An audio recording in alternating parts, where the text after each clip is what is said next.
자, 오늘 아주 재밌는 작업을 한번 여러분과 같이 해보겠습니다.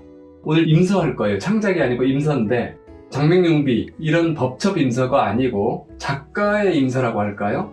예로부터 지금까지 여러 작가들 있지 않습니까? 우리가 아는 안진경도 있고 구양순도 있고 근대에 또 여러 작가들 여초 선생님도 있고 또 지금 이 시대의 작가들 원로 작가들도 계시고 그런 분들 것을 우리가 같이 공부해 볼 수 있는 기회가 있어요. 즉 한 선생님의 글씨만 체험받아 공부하는 게 아니라 또 창작도 그것만 공부하는 게 아니라 수시로 이런 서집이 있고 또 서예 잡지가 있는데 그런 것을 보고 우리가 어떻게 그분들을 공부할 수 있는지 그런 것을 한번 이거 바로 제가 공부하던 방법이에요.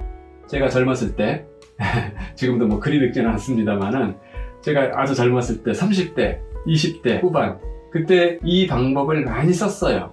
이 방법은 누구한테 어울리냐면은 맨날 나는 선생님 것만 쓰는 것은 좀 지루하더라.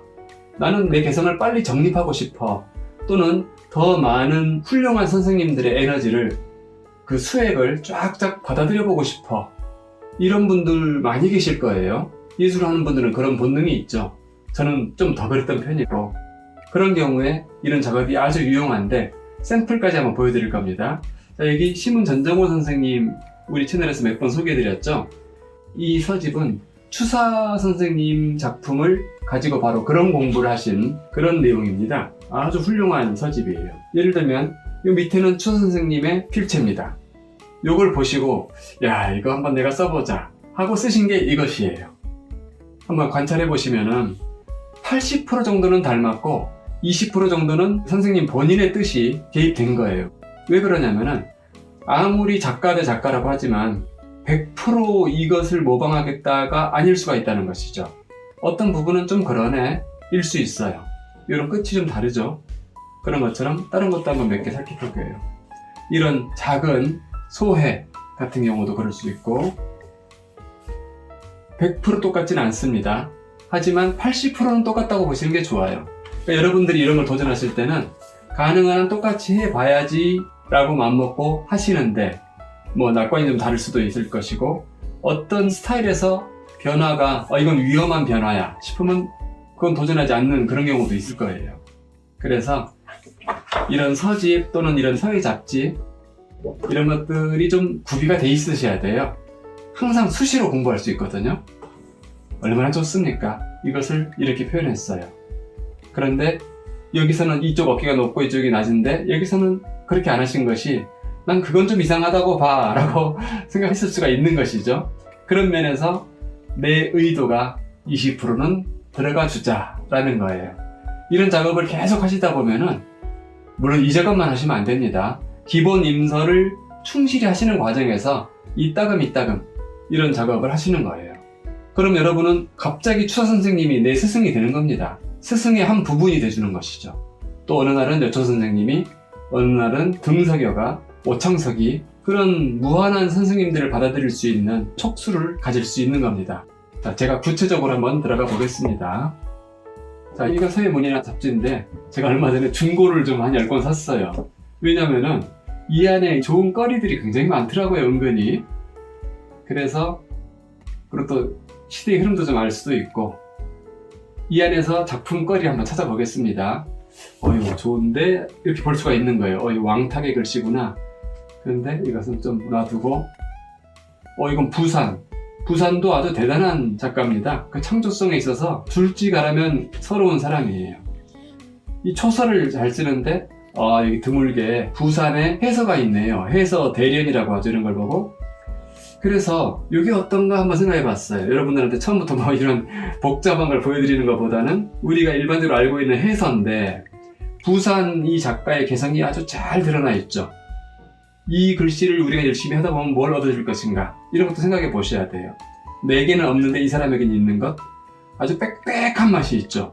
획과 획 사이가 거의 붙을락 말락 하지 않습니까? 그런 밀밀 빽빽한 가운데서 나오는 그런 기운들이 있단 말이죠. 그런 것들 충분히 공부가 될 것 같아요. 이 작품으로 한번 우리가 연습을 해보면서 아까 표현했죠. 형태를 보고 따라 쓰는 것을 형임이라고 하고 내 의도가 포함된 것을 의임이라고 해요. 그래서 형임과 의임은 8:2 정도 100% 형임 되면은 이 사람은 또 너무 노예가 되는 거예요. 법노가 되는 거죠. 법의 노예가 되는 필요도 있기 때문에 그걸 80%로 하고 내 의도를 20%는 남겨두자. 한번 쓰면서 여러분이 느끼실 수 있을 거예요. 이거 어떤 부분은 좋지만 어떤 것은 마음에 안 들어. 이런 거 있거든요, 분명히. 이 글씨 중에서도 마찬가지입니다. 그래서 자, 이 주제를 가지고 이제 공부로 들어가는 임서하기 위한 또 사전 작업을 좀 잠깐 보여드리겠습니다. 자, 임서에 들어가기 전에 우리가 약간의 오자 확인이라든가 그런 것들이 좀 필요하죠. 왜냐면 무조건 틀린 것도 따라 할 수가 있단 말이죠. 우리가 옛날에는 있었지만 지금은 안 되는 채도 있을 수 있고, 그렇기 때문에 자전은 일단 항상 끼고 살아야 됩니다. 그런데 예전처럼 이렇게 두꺼운 자전이 아니라 이렇게 네이버에서 타타오서의 자전 딱 검색을 했더니 한자 자전 또 모바일용이라고 써 있는데 이걸 클릭하시면은 바로 이 화면이 뜹니다. 이 링크를 제가 모아놓은 거죠. 요건 제 전서 쪽이고 요것은 모든 책, 바로 요것을 주로 눌러보시게 됩니다. 눌러볼게요. 자, 이렇게 떠요. 서법 자전. 그러면 여기다가 우리가 지금 제가 궁금한 건 뭐였냐면은 죽, 우, 송, 풍, 금, 운인데 여기가 입구자인데 세모꼴로 돼 있네요. 이렇게 해도 되나? 사실 저는 알고 있습니다만 여러분을 위해서 지금 이거 설명드리는 거예요. 한번 운자를 찾아보자고요. 그런데 이거 여러분이 운자인 줄 저는 알고 있지만 여러분은 그걸 모를 수가 있어요. 그럼 이거 어떻게 합니까? 자, 여기서 네이버 들어가셔서 네이버 한자사전, 네이버 한자사전 이렇게 하시면은 네이버 한자사전이 뜨잖아요. 클릭. 바로 요겁니다. 여기 연필 모양이 있죠? 이게 바로 필기인식 툴이에요. 여기 뜹니다. 여기다가 자, 이걸 쳐볼 거예요. 그러면은 그냥 뭐 써도 상관없습니다. 마우스로 쓰는 건데 뭐 얼마나 잘 되겠습니까? 하지만 이걸 인식한다는 얘기죠. 소리음자를 이렇게 넣고 이렇게 했더니 소리음자가 들어가는 글자들이 막 뜨네요. 자, 여기다가 뭐 이렇게 써볼게요. 여기 있는 그대로 나오는지 어쩐지. 조개배 모양이죠. 여기 떴네요. 자, 떴는데 세모꼴로 뜨지 않고 이렇게 떴네요. 이렇게. 그러면은 운자, 운치할 때 운자라는 것을 알 수 있어요. 그렇다면은 내가 생각했던 대로 이거 입구자로 된 건데 이렇게도 쓸 수 있는 거구나 라는 짐작을 했어요. 그렇지만 확인은 해봐야 되겠죠. 그러면 이 운자를 찾아가면 되겠죠. 여기서 운, 한자 클릭하면은 여기 나오죠. 운치운. 그래서 해서로 뭐 여러가지 체가 있습니다만 지금 해서로 연습할 거니까 수색 떴는데 역시 세모꼴이 더 많네요. 그러니까 이걸 알 수 있죠. 예전에는 세모꼴이었다. 그 입구자 모양이. 즉 이 모양이 사사사라고도 말하는데 지금은 사람을 뜻하는 입구가 또 사람을 뜻하거든요. 이것이 같이 쓰이는구나 라는 걸 알 수 있고, 예전에는 오히려 그러니까 즉 창작은 우리가 임서나 창작은 이것이 더 많다라고 생각하시면 됩니다. 그러므로 이 작가가 이렇게 쓴 거 뭐 아무 문제 없습니다. 한 글자만 더 확인해 볼게요. 이 연자인데, 연기 연자인데 저렇게 써도 되나? 뭐 다른 모양도 있는 것 같던데 라고 생각을 했어요. 그럼 여기서 바로 연자 들어갑니다. 쭉 내려보니 없어요. 그럼 한 칸 더 쭉 요렇게도 쓰더란 말이죠. 연기 연자를. 그러면은 둘이 같은 자로 쓰이는지를 확인해 볼 필요가 있습니다. 여기 있네요. 여기 연기연 클릭 엔터. 같이 쓰이네요. 이렇게도 쓰고 이렇게도 쓰고. 근데 또 하나 확인할 것은 여기를 장인공을 넣은 것이 있는가 하면은 큰 데를 넣은 것도 있어요. 지금 이 부산 작가는 큰 데를 집어넣었어요. 그러니까 셋 다 답이 되는구나 라는 것을 알 수가 있죠. 그러면 우리가 이 카테고리 안에서 마음 놓고 창작할 수 있는 겁니다. 이 근처가 다른 것보단 좀 단순해서 이렇게 복잡하게 좀 쓰고 싶어. 그럼 이렇게 쓰시면 되는 거예요. 또 이 안에서도 어떤 스타일로 국이서로 쓰고 싶은지, 안진경풍으로 쓰고 싶은지, 장즉지풍으로 쓰고 싶은지가 이제 개인적인 선택이 되겠죠. 다만 여기서는 바로 부산의 글씨를 그대로 모방할 겁니다. 그러면 이제 컴퓨터 활용 끝났어요. 바로 작업 들어갈 겁니다. 이제 종이를 접어볼까요? 4분의 1절지입니다. 이것으로 이 종이 안에 다 들어가게 넣을 거예요. 이렇게 낙관 간단하게 넣는 쪽으로 따라서 하겠습니다. 그럼 일단 6자니까 짝수죠. 한 적을 수 있습니다.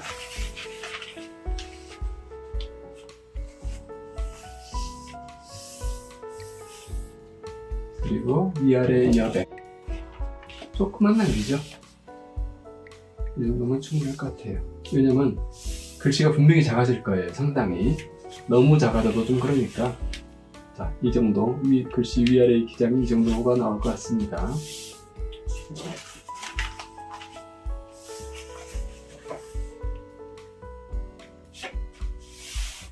그럼 낙관. 한쪽 낙관은 이 정도.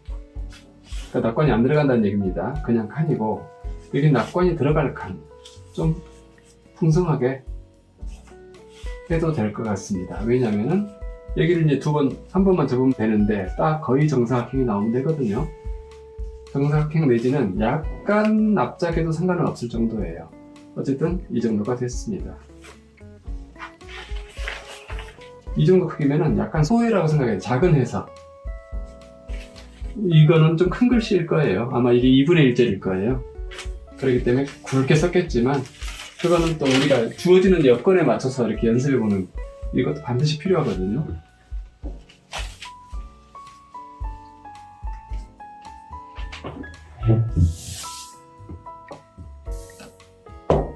여기서 쓰기 전에 몇 가지 좀 중요한 거리가 있네요. 우선 내용을 그래도 알고 써야죠. 이것을 지금 찾아본다고 할 수는 없어요. 왜냐면 제가 찾아봤는데 없어요. 인터넷에는. 다행히 근데 내용이 어렵지 않네요. 명사로 이루어져 있습니다. 전부 2글자짜리 명사로. 대나무 숲에 내리는 비, 그 느낌 아시겠죠? 그 다음에 솔숲에 부는 바람, 그리고 어디선가 들려오는 검은고 소리, 검은고의 운치, 여운, 그런 겁니다. 그 다음에 다연, 차의 연기, 김이죠. 어디선가 또 바로 옆자리인지 모르겠지만 차를 다리고 있나 봐요. 그 냄새가 나고, 또 오동나무 위에는 휘영청 달이 있습니다. 그리고 마지막에 글 쓰는 소리, 서성. 이것이 참 동사가 하나도 없이 명사만으로 이 운치를, 서재의 운치를 다 표현했습니다. 여러분의 마음 속에도 지금 꼭 이렇지는 않더라도 내 마음이 그걸 상상하면 그것이죠. 그 분위기 속에 젖어서 한번 멋지게 이 글씨를 임서해 보시기 바랍니다. 마지막에 낙관은 아주 짧게, 제가 딱 이런 걸 좋아해요. 부산, 서, 딱 2장 하나 찍었네요. 여기 그러면 이 도장들은 뭐냐? 이건 나중에 후대 황제들이나 소장가들이 아마 찍었을 겁니다. 그리고 다행히도 또 여기에 이 부산이라는 분이 쓴 사무설이라고 하는, 이게 사회 공부하는 데서 유명한 사무설입니다. 한번 느껴보세요. 차라리 졸할지언정 공교하게 하지 말고 잔재주를 부리지 말란 뜻이에요. 차라리 미울지언정 아리따게 하지 말고, 같은 뜻입니다. 서해는 연미한 것을 중시하기보다는 투박하고 절박한 것을 중시했어요. 사람의 성품도 그렇다는 얘기죠. 꾸미는 성품보다는 진솔한 성품을 항상 쳐주죠.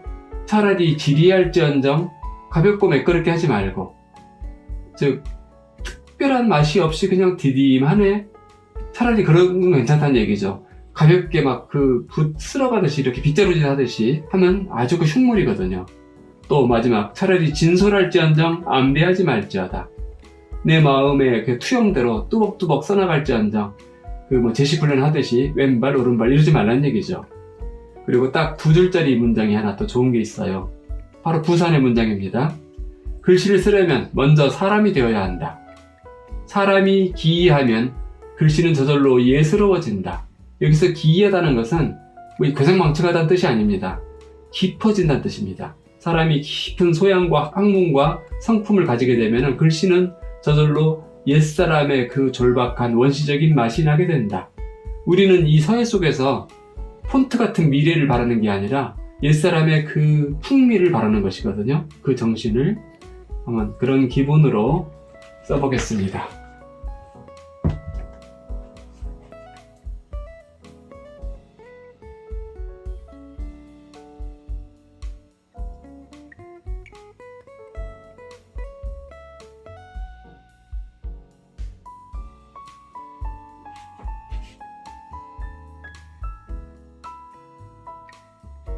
이 우자를 보면은 꼭 안진경 느낌이 나요. 이런 데서 특히.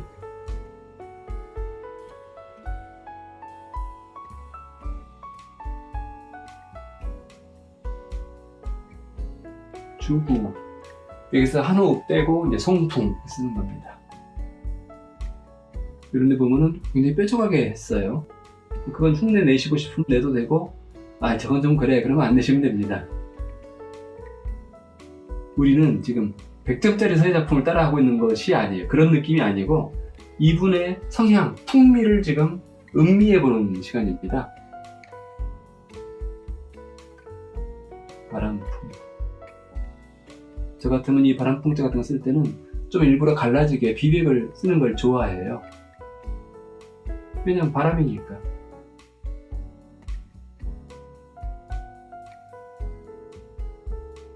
검은고 금,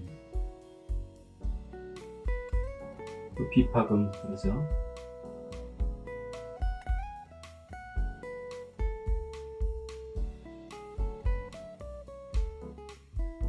파임 쪽이 국수입니다.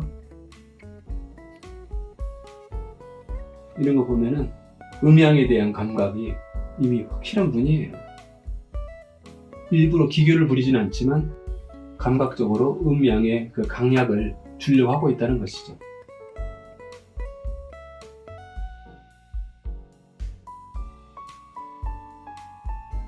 자기도 모르게 아래를 붉게 하고 있죠. 이거 복잡한 곳이니까. 이런 게 음양의 본능이거든요.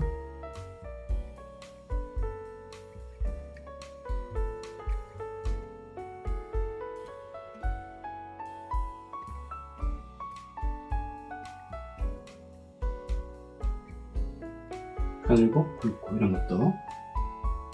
그 다음에 이제 다연, 차의 김, 무럭무럭 오르는 차의 김. 쓰고 나서 차 한 잔 마셔야 되겠습니다. 자, 보통 이렇게 올리는데 올리려고 안 해요. 이게 바로 이 부산의 정신인지도 모르죠. 꾸미지 않고 티내지 않으려고 하는. 이거 좀 알아보기 어려우시겠지만 불화를 쓴 겁니다. 이쪽은.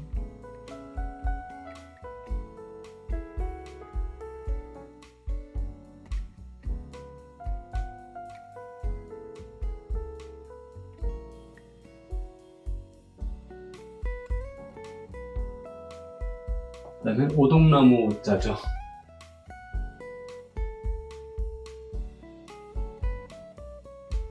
이분의 삐침은 이렇게 휘지 않는 특징을 가지고 있네요. 주로.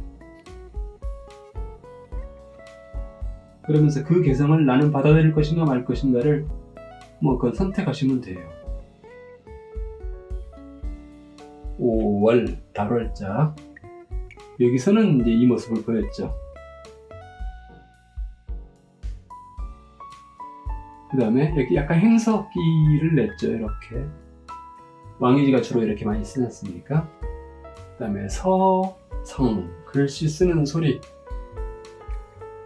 두 글자가 다 복잡해요. 그러므로 우리 임서자들 입장에서는 조금 가늘게 해야 돼요. 너무 굵게 하다 보면은 주체할 수 없을 거예요.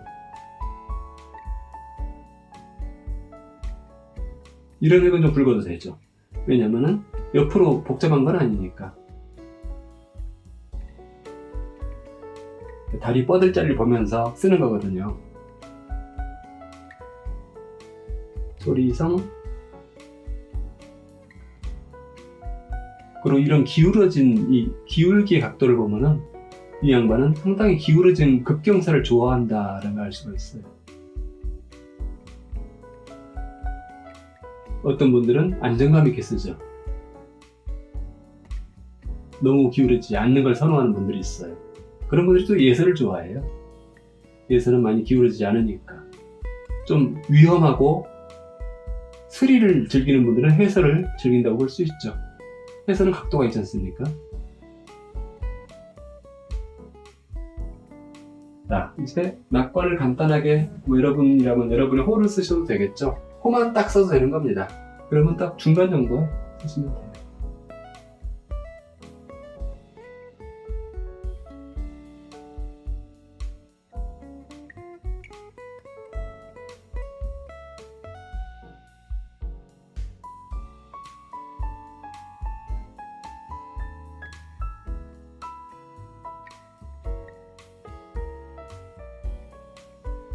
그리고 여기다 딱 하나 찍으면 적당할 겁니다.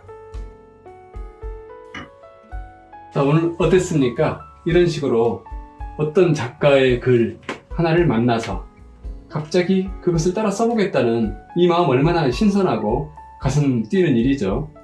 굉장히 이제 그 재밌는 풍들이 있거든요. 이런 풍을 보면서 80% 임서, 형임, 20% 의임 하면서 이거를 또 나의 것으로 소화해 나가는 그 재미란 게 참 좋은 겁니다. 그러니까 너무 한 분의 체본에만 의지하지 마시고 또 한 비첩에만 너무 매이지 마시고 그걸 주로 하되 가끔 이렇게 근데 여러분 이런 고르실 적에 아무거나 따라 쓰지 마세요. 좀 수준이 약한 것들이 있어요. 일반 그룹전 같은 거 그거 따라 써봤자 의미 없습니다. 유명 작가들의 글씨는 아무래도 좋습니다. 그런 걸 보면서 종종 연습해 보시기 바랍니다. 특히 지금 이 주제는 제가 유튜브 서예학원 중급반, 고급반 분들에게 드리는 숙제와 같은 것입니다. 여러분이 지금 이걸 보고 쓰셔도 좋지만 이렇게 벽에 있는 서예 잡지든 서예 책이든 보면서 하나 골라보세요. 지금 제가 밟은 순서대로. 그래가지고 하나 고르고 거기서 뜻도 좀 새겨보고 이분의 개성이 뭐가 본받을 만한가 생각해보면서 쭉 쓰는 과정에서 흡수되는 영양분이 있어요. 그런 영양분이 쌓이고 쌓이면 여러분은 아주 건강하고 아름답고 풍요로운 서체를 가지게 될 것입니다. 이상입니다.